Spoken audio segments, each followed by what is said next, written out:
Shalom, shalom. Giving all praises, glory, and honor to Yahweh, Bahashem, Yahushai, Bahashem, Rachakadash, Barakatah.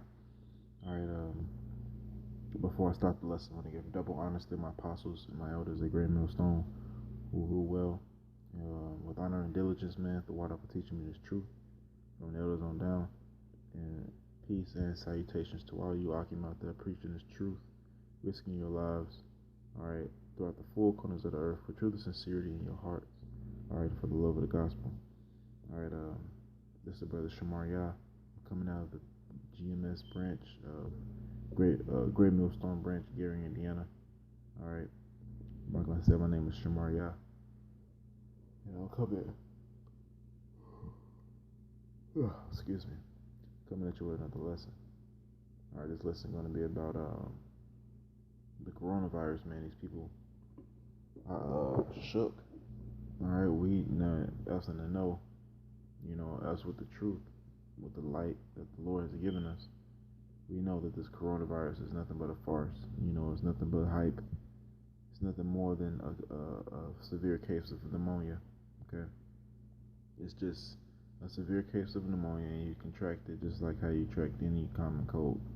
Okay, through the eyes, nose, or mouth, and it's just carrier. It's the specific strand of the flu is the coronavirus, and whoever has it, you get it by and getting into your blood flow through your eyes, nose, and mouth. All right. Now, us being in the know, we know that this disease is not really life-threatening as they say or as they make to believe. All right. But they're using this disease as an epidemic. Okay, they're using it as an epidemic to get these people riled up, and it's working. These people are afraid. They're shutting down schools. They're shutting down bars. They're shutting down restaurants. They shut down the airport here in Chicago. Here in Midway Airport in Chicago. All right, right next door. They're shutting down everything because of this coronavirus. All right, making it seem like something that it's not. Okay. Well, all of these people, they like today will be considered America's St. Patrick's Day, and everyone knows on this day that they go to the bars and they have fun, but it's not that time. We're in that time to be serious. It's a very solemn time to be in. Okay, very solemn. Solemn means serious. All right, stern. This is the book of Isaiah. This is what I really wanted to get to. Just Isaiah 24. That was it. Just gonna read 8 on down. 24 and 7. Isaiah 24:7. The new wine mourneth, the vine languisheth, all the merry-hearted do sigh. Alright, let me read from start at 7. It says, the new wine mourneth. Alright, what's the new wine? Okay, because wine is representation of what? Doctrine. Okay, wine is representation of doctrine. Alright, so if the new wine mourneth, then it's the new doctrine mourning. The vine languish, all the merry-hearted do sigh. So the ones that's merry-hearted is the ones that's worshiping new knowledge, new ways, new traditions. Okay, and a good precept for that is the book of Deuteronomy, because it says specifically in the book of Deuteronomy, it says God's newly created, who your fathers knew not. This is Deuteronomy 32 and 17. Deuteronomy 32:17. It says, they sacrifice unto devils, not to God, to gods whom they knew not, to new gods that came newly up, whom your fathers feared not. Alright, so the new gods, that new wine, that's that new doctrine. The new doctrine that these people are following is the party life, live according to your flesh, do as thou wilt doctrine. Alright, that America feeds them on the silver platter. And that vine is very weak, it's languishing, because times are very solemn and serious. That's why it says, what all the merry-hearted do sigh, because they want to have fun. All right, especially the younger you are in the generation. These 19-year-olds, these 20-year-olds, men and women. That's all they want to do is fun. They're looking for the next high. Okay, that's all they want to do is pop pills and do all these different drugs. You know, to feel good, to get that those dopamines moving. You know, that's why they having all kinds of matter of sex and abominable types of sex. You know, threesomes and shit. You know, these people, that lifestyle that they're living is suddenly coming to an abrupt halt. Okay, just in my job, a young guy, a group of teenage, group of 19-year-olds. All right, at my job, they were all talking about going and taking a trip to LA because the tickets are cheap. You know, I'm overhearing it. I don't say anything, but in my head, I'm sitting here like, it's a reason why the tickets are cheap because they're not making any money because it is coronavirus. All right, and they end up not going. You know, but it's just the fact that they have to force. You know, they can't do anything local. They have to go out and go to another city because it's going to be spring break. You know, they have to go out and go to another city to have fun. So the merry hearted is sighing, man. They're looking for new ways to get them dopamines pumping. All right, this is verse 8. It says, the mirth of tabor ceaseth, the noise of them that rejoice endeth, the joy of the harp ceaseth. And this is the music, okay? The music that these people are making is cease. It's ceasing, man. They're not feeling that joy anymore off of the music, you know? Because the times that we in is not allowing them to. The clubs are down. The bars are down. You know, the restaurants are down. They're shut down, man. You know, because it is a so-called epidemic. It's verse 9. It says, they shall not drink wine with a song. Strong drink shall be bitter to them that drink it. See, and this is talking about mainly during times of civil unrest. Okay? During times of the second Ezra, the 15th chapter. All right, during those times, they're feeling it right now. The merry-hearted do sigh, and that's why I'm doing the video to warn those watching, you know, and to edify the ones I already know, the ones that I already know, you know. But they're gonna really feel it. It's really gonna hit them hard when they really can't do the things that they want to do.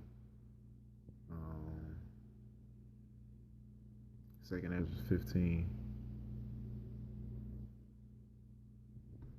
Second Ezra 15:14. Woe to the world and them that dwell therein. Alright, that woe means destruction to the world and them that dwell therein. For the sword and their destruction draweth nigh, and one people shall stand up and fight against another with swords in their hands. For there shall be a sedition among men. Alright, the word sedition means uprising. Okay? A sedition among men, and evading one another. They shall not regard their kings nor princes, and the course of their actions shall stand in their power. Alright, so this is going to be that day where the merry hearted sighs. Alright? They're already sighing now, but it's going to be intensified in that day. It's going to be greatly intensified. Alright? So it's going to be uprisings of the people. Okay? And then evading one another. Why? Because these people are stocking up. Right now, it's a limit on the things that you can buy. Okay? And when you go to these grocery stores, you're limited to 2 packs of chicken, or 2 hand sanitizers, or 2 packs of toilet paper, or 2 packs per customer. Alright? You can't buy as many as you want anymore. You know? So when the stores run completely dry, when the stores run completely dry during hyperinflation, these people are going to start robbing each other. Okay? It says that they shall not regard kings or princes, because they're not going to regard their laws anymore. They're not going to do what the kings and the princes of the town say, which is what the mayors and the governors, the ones that enforce the law, even the officers are going to invade one another. There's going to be a sedition among men, uprising, unrest. Okay? Verse 17, it says, a man shall desire to go into a city and shall not be able. Alright, because after that happens, then the military is going to step in. And they're going to set up checkpoints. Okay? And you can't go in and out of a city unless you have clearance. So you're going to desire to go to a city, but you're not going to be able to. All right? But, 19 is the point. I'm going to read 18 and 19. It says, "For because of their pride, the city shall be troubled, the houses shall be destroyed, and men shall be afraid." All right, all because of the pride of these people, man. Verse 19, "A man shall have no pity upon his neighbor, but shall destroy their houses with the sword and spoil their goods because of the lack of bread and for great tribulation." So the hell is going to be that great that neighbor shall rise up against neighbor, friend shall rise up against friend, okay, because of the lack of bread thereof. So that concludes it's going to be a famine, okay? It's going to be a famine. You're going to destroy each other because of the lack of bread and because of great tribulation. All right, and that's when the merry-hearted is going to sigh. When they witness these things happening, that's when they're going to not drink. It says they should not drink wine with the song. Strong drink shall be bitter to them that drink it. Okay? It says the city of confusion is brought down. Every house is shut up that no man may come in. See, that's that same thing that I just pulled in 2nd Ezra 15 and 19. "A man shall have no pity upon his neighbor, but shall destroy their houses with the sword and spoil their goods because of the lack of bread and for great tribulation." It says what? The city of confusion is broken down. And what's the city of confusion? All right, when you go into the word Babylon, okay, we all know that America is the daughter of Babylon. Okay? The word Babylon in the Hebrew is Babal, which means confusion. Okay? So the city of confusion is broken down is America. Okay? This is the future for America. And not only America, it's going to start in America and it's going to happen all over the world. It says every house is shut up that no man may come in. Okay? And that's exactly what's going to happen. Every house is going to be shut up. Just like how you see on Walking Dead. How you got the boards, wooden planks on the window. Just in case they bust the glass, they can't get in. It's going to be just like that. All right? It says the city of confusion, verse 11. "There is a crying for wine in the streets. All joy is darkened. The mirth of the land is gone." All right, so when you go to verse 7, it says what? The new wine mourneth in divine language. But when you go to verse 11, it says there is a crying for wine in the streets. See, it's a different type of wine. This the real wine. It's the doctrine. So that crying for wine in the streets is them looking for the man of the Lord, looking for answers. Okay? Looking for answers. It says all joy is darkened. The mirth of the land is gone. There is no more being jolly. There is no more being joyful. Because it's going to be the day of the Lord. It's going to be a day of darkness and a day of gloominess. Okay? Scripture just popped in my head. As a matter of fact, I'm going to go to Zechariah.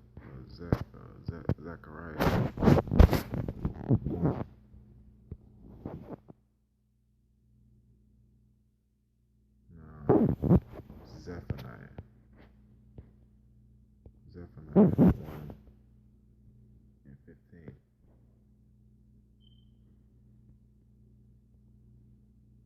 Matter of fact, I'm going to start at 13.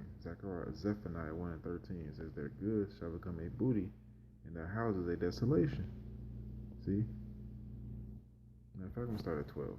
It's not the 12, not the point, but I'm going to read it anyway. Zephaniah 1 and 12.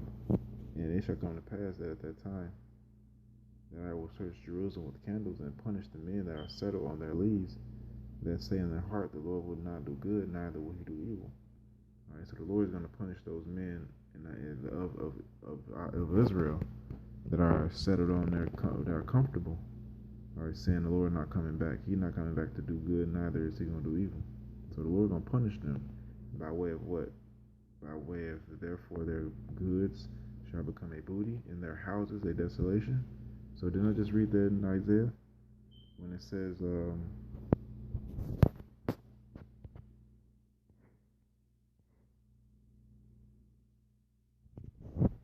every house is shut up, that little man may come in. And then in second Ezra 15, you know.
Um, Cristobal Colon came over here and took this land. There's never been war.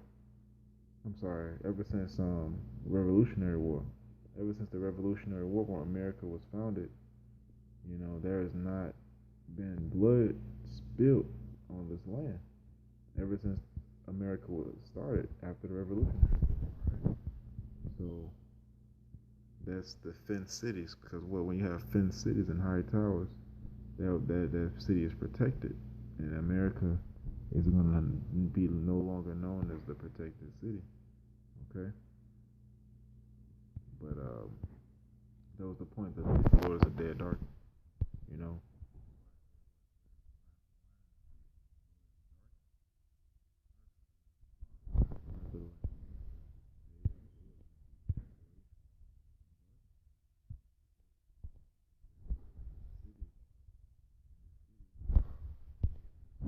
there's a crime for wine in the streets.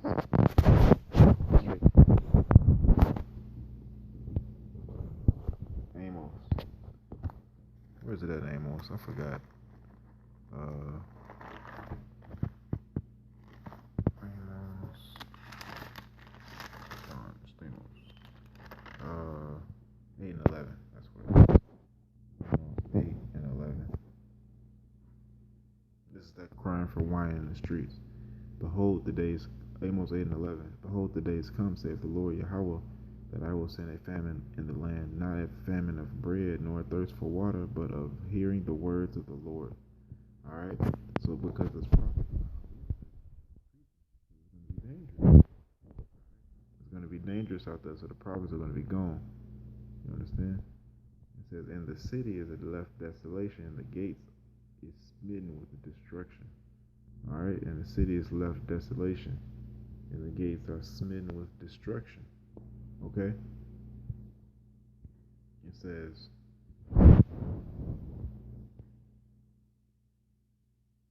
now that was it. Let me get one more scripture. I'm gonna end it up with this. It's the book of Ecclesiastes, right? 12 and about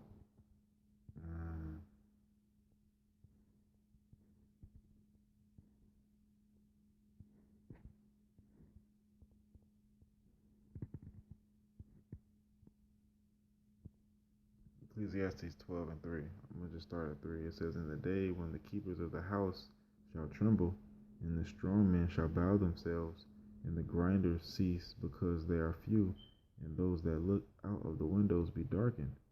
Alright, so what it says, in the day that the keepers of the house shall tremble, keepers of the house are the ones that own these corporations and these stock and bonds. Alright, those are the keepers of the house, the ones that own millions in the stock industry, in the Dow, all right, in the Nasdaq. Okay, it says, and the strong men shall bow themselves. All right, so the ones that are mighty in this society, how are you considered strong? How do you consider a man of power when you have a lot of money? You consider a very powerful man when you have connections and money. So the strong men are going to bow themselves. Okay, it says, and the grinders cease because there are few, and that goes into all of these stores closing down. the grinders is the workers, the working force. The working force is going to cease because it's hyperinflation. They can't get paid anymore. All right, it's going to cease because the workers are few. All right, the harvest is no longer going to be plenteous. It says, and those that look out of their windows be darkened. So your countenance is going to be darkened. That joy and that mirth is going to leave you when you look out of your window. All right, because you're going to see all the chaos. Verse 4, it says, the doors shall be shut in the streets. When the sound of the grinding is low, he shall rise up at the voice of the bird, and all the daughters of music shall be brought low. Okay? So the doors in the streets are going to be shut, and they're going to be locked. It says, when the sound of the grinding is low, he shall arise up at the voice of the bird, and all the daughters of music shall be brought low. All right, so no more joy. Okay? No more joy. The mirth is gone. All right? How about Shimmy? I was shy. You know, because I'm sick of these niggas, man. Sick of these niggas, man. I hope the lesson was edifying to the elect of Israel. Hope I made my point, hit the nail on the head, so to speak. But until next time, I say shalom.